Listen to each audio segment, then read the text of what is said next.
महापौराने समुद्र कंपनीवर बदनामीचा दावा ठोकावा, बर्वे टेंगले यांची मागणी.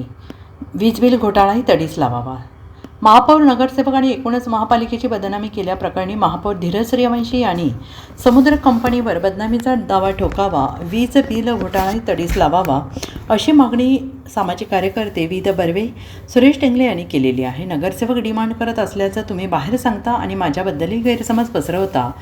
तुम्ही महापालिकेची बदनामी करता असं म्हणत महापौर धीरज सूर्यवंशी यांनी समुद्र कंपनीच्या प्रतिनिधींना महासभेत खडसावले होते आणि त्यावरून बर्वे आणि टेंगले यांनी प्रसिद्धीपत्रक काढलेलं आहे. त्यात म्हटलं आहे की महापौर हे शहराचे प्रथम नागरिक असल्याने त्यांच्यावर केलेला आरोप म्हणजे संपूर्ण जनतेवर आरोप केल्यासारखा आहे. संबंधित आरोप महापौर होण्यापूर्वीच्या काळातील असावा, कारण मागील 2.5 वर्ष प्रशासन कार्यरत होते. महापौरांचे घराणे धाडसी असून त्यांचा सांगलीत मोठा दरारा आहे आणि त्यांनी अनेकदा भाजप नेतृत्वालाही ठाम भूमिका घेण्यास भाग पाडला आहे.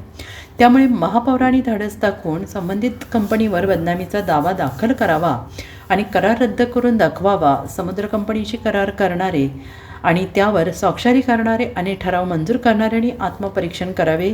त्यावेळी आम्ही आणि काही सामाजिक कार्यकर्त्यांनी लेखी स्वरूपात विरोध दर्शवला होता. यावेळी कोणीही दबाव आणला का याचीही चौकशी महापौरांनी करावी. कंपनीशी झालेला करार, ठराव, प्रशासनाचा अहवाल, कंपनीवर वेळोवेळी झालेले आरोप, प्रशासनाच्या काळात विधानसभेत उठवण्यात आलेले प्रश्न आणि नागरिकांच्या तक्रारी यांची सखोल चौकशी करून कारवाई करावी. महापालिकेतील विद्युत घोटाळ्याचा प्रश्न राजकीय पक्षांनी दडपला, पण आता महापौरांनी त्याचीही चौकशी तडीस लावावी अशी मागणी बर्वे आणि टेंगले यांनी केली आहे. Bureau report, SPN Marathi, Sangli.